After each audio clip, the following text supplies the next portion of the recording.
can actually use multiple different AI softwares to accomplish your goal. You don't have to use just one platform. You can start with one and then move it over. So what it's going to do is it's going to make sure that you become much more smarter. And hi, in this video we'll be able to listen to some of the guests which we invite to our weekly Mr. Metaverse discussion. How AI can actually help enable faster metaverse adoption. One of the points that I really think is very important is inclusivity, because the more the people can get into AI, to metaverse, access it, feel it, and have varied opinions within the same say environment whenever we are part of, the faster it will adopt.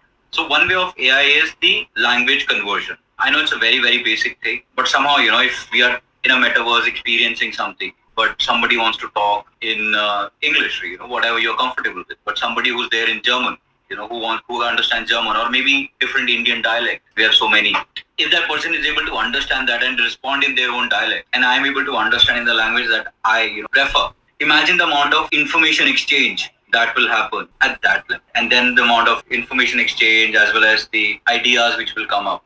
So that's one way of doing. The other thing that I said is content creation. So what happens is that AI can actually enable for people with having access to some of their content history, generate content on the fly based on their preference. Suppose somebody likes romantic movies. I'm talking about a metaverse where we're going to talk about movies, and somebody likes horror films and stuff like that. So if the AI can be enabled to create content on the fly, and how would that get to know what kind of content I like? Because of my blockchain identity, right? Because we are trying to go and have NFTs and stuff like that. So all that can be done. So there's a lot of personalization which is coming into the picture, and I'll feel more closer to the environment.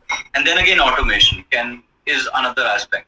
So what is automation doing is again solving a lot of challenges. They put in some prompts or images, and then you have all these 3D models available from the sketch files. So there's Luma, there's Midjourney, and there's several others. What I've done is I actually noted a bunch of AI tools. Some obviously I'm using, and some could be helpful for you as well. And I'll share that at the end. You're still watching? I guess then you'll like it. Consider subscribing to stay up to date on the topics related to immersive technologies, digital twins, AI and Metaverse platform. You can expect the videos like the one you're now listening to be published every single week, so don't miss out. Subscribe. It takes just a second. Smash this button. Enjoy the rest of the video. I am helping people write RPG game stories for the metaverse. So essentially these are like layer 2 experiences that we brought into a layer 1.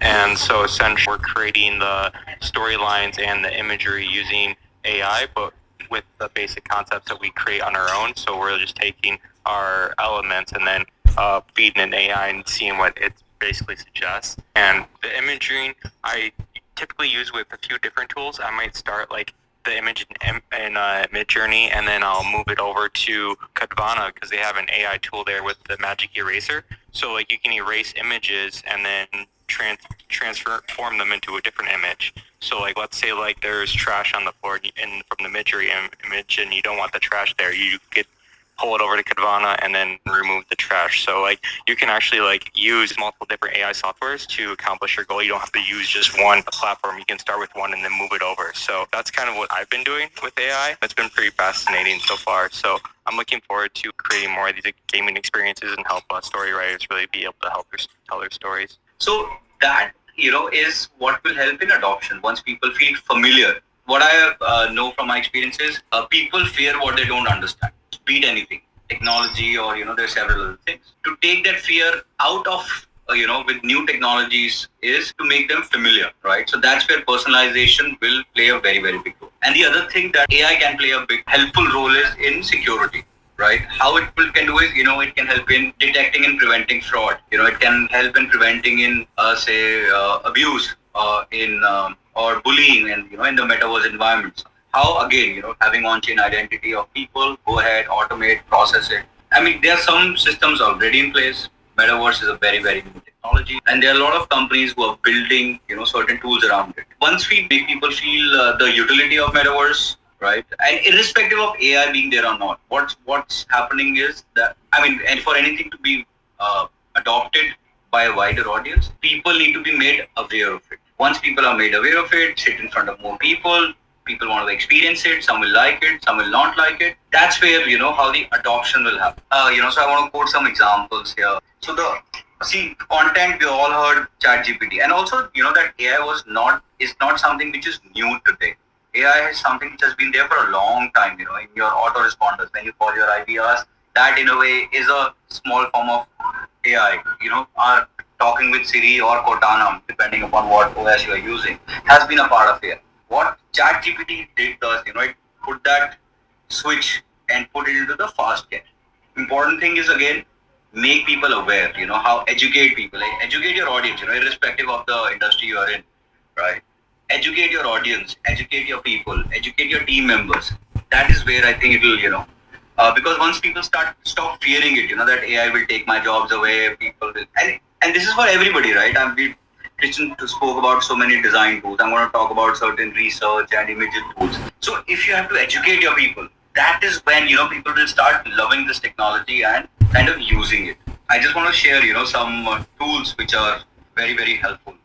So for text is chat GPT is there, but Bard I have found to be very, very useful as well, and that's by Google if you really want to do some research. And then there is Scholar C AI and there's Consensus AI, if you want to do some research work.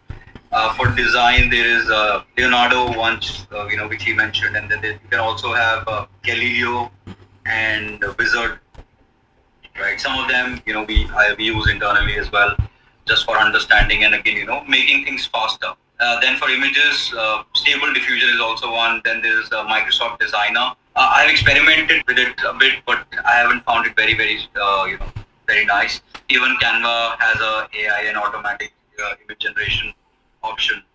I haven't found that to be very cool.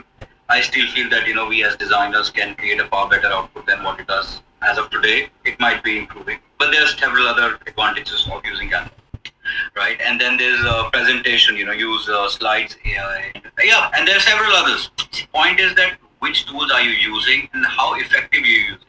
Don't fear that AI is going to take away anything. Yes, what it's going to do is it's going to make sure that you become much more smarter and a lot more thought-based operation than a manual work. What I see the advantage is that with AI, tools being used for creating different experiences, be it for marketing, be it for metaverse, be it for gaming, you can have a faster go-to-market and a faster A/B testing as well of which metaverse and what all tools are required within that metaverse to make that context much more understandable for the viewers. Because till the time you have a repeating viewer or a repeating user who's coming back to your metaverse again and again, it's not a success. Otherwise, just a novelty item. I think that's where AI tools would definitely be very helpful. Still watching? Thank you. So if you like the content, consider subscribing to our newsletter for more exclusive content. You can expect there primarily news related to the topics of the videos like the one you just listened to and more educational content. So link in the comments. Every Monday, you will get a newsletter directly to your inbox. Thanks for watching and probably you might like this video.